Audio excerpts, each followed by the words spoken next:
Salut les amis de eSport TV. Merci encore de la confiance au nouveau les gars. Merci de wéy di like, merci de wéy di abonner, merci également di bàyyi seen i commentaire gars yi di leen jaajëfal saa su nekk di ñu également ñaanal suñu mbokk yi nga xam ne dañoo tëdd feebar yàlla na yàlla fëgg seen bopp ñu wér ak jàmm ñi nga xam ne aussi dañoo nekk ci kaso yi suñu borom génne leen si jàmm ñu dellu seen i njaboot ñi nga xam ne également dañoo nekk ci ay torof torof suñu borom tegg leen seen i torof torof mbokk Sénégal également fu mënti nekk ak africain ñi ngi jël suñu loxo jox la ko nga nekk Afrique Europe Asie Océanie fépp même fond du Sénégal ñi nekk ba ci dëkk yi gën a sori ci Sénégal ñu ngi leen di nuyu di leen wax nañu wéy di agrandir famille bi di abonné en masse gars yi pour mën a wéyal liggéey bi daay tey exclusivité laa leen di jox par rapport ak CAF Award bi kañ lañ koy organiser wax leen également lan moo waraloon amul et tout vous l'avez en exclusivité sur eSport TV gars yi nañu wéy di abonné en masse également pour avoir les informations donc VAR bi dafay dellu si ñu bëri ñu ngi ko doon laaj VAR bi demul woon donc dafa amoon lu mu laajoon aussi ñu def benn moment fast track VAR bi di jaajëfal ñëpp ñi nga xam ñi ngi doon répondre ci question yi tey dañuy indiwaat nouveauté gars yi nag tey VAR bi xam naa ñu bëri dinañ wax mais gars yi lii laa leen di wax tey dañuy indi lii nii gars yi mooy lan ñi ko fàttali ko xandala ngi nii gars yi mu doon jaral ci ñi seen koñ amoon raay xam nañ li may wax dañ doon daw ba raay ba même bu fekkoon ay kilomètres lay rek ngir teg fa xandal bi ne day gën a ñaw ñi nga xam ne jeune lañ tey ñëpp jaar nañ ci gars yi lan la leen di fàttali joxe leen seen i anecdote également question bi tey mooy kii kan la kii ni ma mën a wax mooy c'est une légende du football sénégalais international sénégalais la kii nii gars yi donc bokk na ci légende Casa Sport yi bokk na aussi premier joueur sénégalais yi nga xam ne joué nañ foofu noonu ci FC Bruges kii kan la gars yi mooy question bi donc côté information ñu leen di jox donc match amical bi war am diggante Angleterre ak Côte d'Ivoire c'est le 29 mars lay am à Wembley loolu aussi di tax ñu wax aussi suñu waa fédération ministère des sports ñu jàppale ñu comme ni ñu defee woon ak Brésil Sénégal nekk également premier africain am yeneen match yu jongante yu mag a mag ak club équipe nationale yi gën a mag également côté club yi mag yi gars yi dañuy wax ci Liverpool mi nga xam ne ñoom nag aujourd'hui changé waat nañ li nga xam mooy seen affiche par rapport ak titre yi ñu am dañ ko réactualiser gannaaw bi nga xamee ne gagné nañ donc démb li nga xam ne mooy beneen trophée muy nekk seen 9e League Cup bi 9 de 8 ils sont passés à 9 Liverpool nga xam ne jamono ji en matière de titre ñëw na tey jege ki nga xam ne mooy Manchester United par rapport ak trophée su ma juumul ku nekk 66 trophée nga gagné de manière générale ci waa Angleterre et tout donc également gars yi ki ngeen gis kenn dootu ko présenter la légende ukrainienne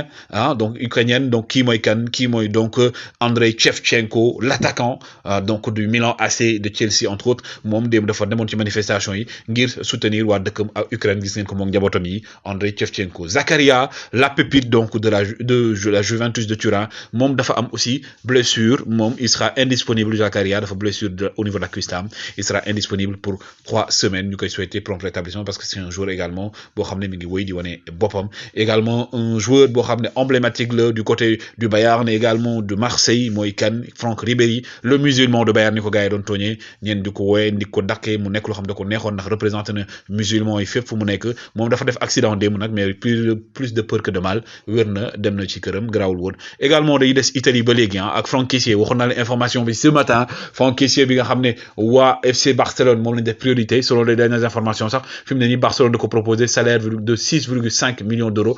informé nañ sax waa Milan AC côté coupe du monde titre bi mi ngi nii la Russie privée du mondial ndax officiellement waa UEFA ak waa FIFA jël nañ décision dàq bépp club boo xam ne ak bépp équipe nationale muy seen équipe nationale Russie bi ak club Russie ci bépp compétition boo xam ne compétition internationale lañ ndax loolu juróon na coow benn moment ñu bëri naan waa ñi nga xam ne mooy waa FIFA ñoom daf mel ne dañoo ànd ci li waa Russie def loolu ñoom nag mujjee nañ réunion daal di génne équipe Russie bi ci li nga xam ne mooy coupe du monde bi bu war a am ca Qatar 2022 mais également le Spartak de Moscou mi waroon jouer Europa League ak Leipzig Spartak de Moscou boobu tamit dañ ko éliminer ce qui fait que donc Spartak Moscou tamit dootul bokk ci benn compétition ak yenn compétition yi ñëw tant que également levé wuñu sanction yu ni mel loolu nag tax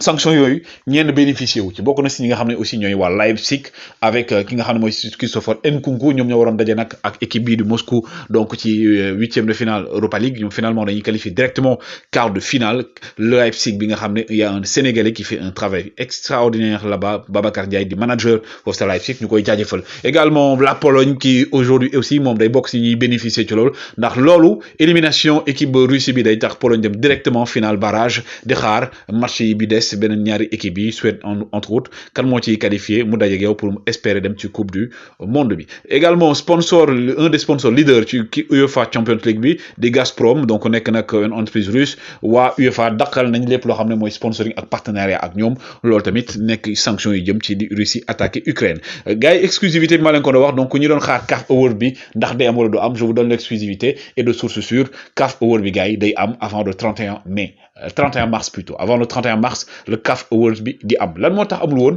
donc liñ ci mën a wax mooy que ne ki nga xam ne mooy Mostepe dafa ne woon déjà première raison mooy amuñu ban dëkk lañ koy defee ba tey ñi ngi wax que ban dëkk lañ koy defee deuxième mooy bëggul ñu woon ñu defee ko par visio parce que ak Covid bi restriction yi taxoon gars yi bëgguñu woon mu nekk par visio dañoo bëgg comme ni ñu def Coupe d'Afrique mu nekk benn fête bu rëy ñu defee ko aussi ci Ballon d'Or bi tànn jour boo xam ne ñëpp danañ mën a ñëw ñu fêter ko mais également les grandissimes favoris gars yi dinañ ko wax mais qui va succéder à Sadio Mané c'est la grande interrogation et parmi les joueurs yoo xam ne bokk nañ ci ñi war a succéder Sadio Mané bokk nañ ci Sadio Mané ci boppam déjà il fait partie des grandissimes favori bu ñu fàttali ko gars yi donc daaw joueurs yi ngeen di gis nii la ñu tànnoon ne donc 2019 ñoom ñoo nekkoon joueurs favoris yi donc bokkoon na si 2 Sénégalais Kalidou Koulibaly et Sadio Mané donc loolu également nekkoon 10 yi ñu tànnoon et aujourd'hui encore mën nañu wax ne minimum ñaari Sénégalais dañ bokk ci 10 yi daaw Sadio Mané moo ko gagné woon devant Mohamed Salah et Riyad Mahrez ci Égypte gannaaw ba nga xam ne Riyad Mahrez plutôt Mohamed Salah dafa ñëwoon Sénégal gagné ko Sadio Mané dafa dem ci Caire donc Égypte daal di koy gagné et donc le grandissime favori reste le mur de Gorée comme je l'appelle Edou Mendy donc actuellement gars yi moom mooy le grandissime favori au vu de ses performances Edouard Mendy bi nga xam ne gars yi nekk na donc meilleur gardien de l'année moom la ko jox FIFA de best nekk également parmi les meilleurs gardiens du monde ou le meilleur gardien du monde actuellement Edouard Mendy nga xam ne gis ngeen dem ci final Carabao Cup bi lim fa wane tax na gars yi donc aujourd'hui ñu ne parmi les grandissimes favoris ou le favori indiscutable ce sera Edouard Mendy laf cat léegi nag fa lañ ko war a organiser loolu la ñuy xaar mais sachez que avant le 31 mars di ngeen gis li nga xam ne mooy compétition donc cérémonie CAF Award bi Sadio Mané donc nekk également un joueur qui a marqué l'histoire du Sénégal gannaaw ba ko El Hadji Diouf jëlee 2 fois Sadio Mané jël na ko et pour la première fois peut-être de l'histoire du Sénégal su ma juumul un Sénégalais va succéder à un autre Sénégalais muy Sadio Mané qui peut-être va être succédé par Edouard Mendy lii bu 2018 la woon fii ci Sénégal la woon gis ngeen donc Onyanga donc le gardien ak également ki nga xam ne moom mooy donc Sadio Mané ak aussi Mohamed Salah bi ko jëloon donc ak Jérémy Njitap mi nekk ci photo bi la légende du Cameroun donc CAF Award bi gars yi donc fi mu ne nii cérémonie bi ñu ngi si préparation yi il y aura également gars yi beaucoup de joueurs sénégalais yoo xam ne boo moytuwul dinañ gagner muy notamment jeunes espoirs yi dinañ si gis ay favoris équipe type bi aussi dinañ si gis ay favoris entraîneurs yi entre autres dinañ ci wax et parmi les favoris pour d'abord le 11 type donc africain di ngeen si gis probablement Nampalys Mendy mi nga xam ne donc ci finale li nga xam ne donc moo nekkoon Coupe d'Afrique bi bokkoon na ci 11 type bi Nampalys Mendy la révélation et la surprise du milieu de terrain du Sénégal confirmé li nga xam ne gars yi ñu ko doon xaar ci talent même bu fekkee amul temps de jeu bëri mais également le roc de la défense le capitaine de la défense du Sénégal mais également le président de la défense africaine et sénégalaise muy Kalidou Koulibaly le joueur du Napoli bokk na ci grandissime favori pour d'abord le Ballon d'Or africain mais aussi gars yi pour 11 type bi et sans oublier celui qui était aujourd'hui incontestablement gars yi la révélation de l'année dans cette CAN Saliou Ciss toujours critiqué jamais égalé Saliou Ciss wane na boppam moom bokk na ci ñi nga xam ne favori lañ ci jouer ci 11 bi parce qu'actuellement il n'y a pas d'arrière latéraux gauche plus fort que ki nga xam ne moom mooy Saliou Ciss en Afrique Sadio Mané également fera partie gars yi des favoris dans le 11 type parce que moom moo nekk meilleur joueur africain de la compétition meilleur joueur de la compétition de la CAN CAN bi ñu passé moo doon tànnoon mu nekk meilleur joueur donc ñi ngeen gis nii gars yi mooy 11 bi nga xam ne 2019 la woon gisoon ngeen Sadio Mané ci la bokkoon Aubameyang Salah ñu nekkoon en attaque Keita Partey Mahrez au milieu de terrain Koulibaly Bailly Benassia Aurier nekkoon également en défense Onyango nekkoon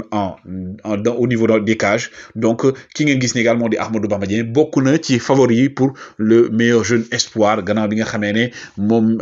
daaw ki nga xam ne mooy 2019 ki nga xam ne mooy Hakim Ziyech plutôt Stavoula comme on dit Achraf Hakimi moom moo ko gagné woon donc le défenseur du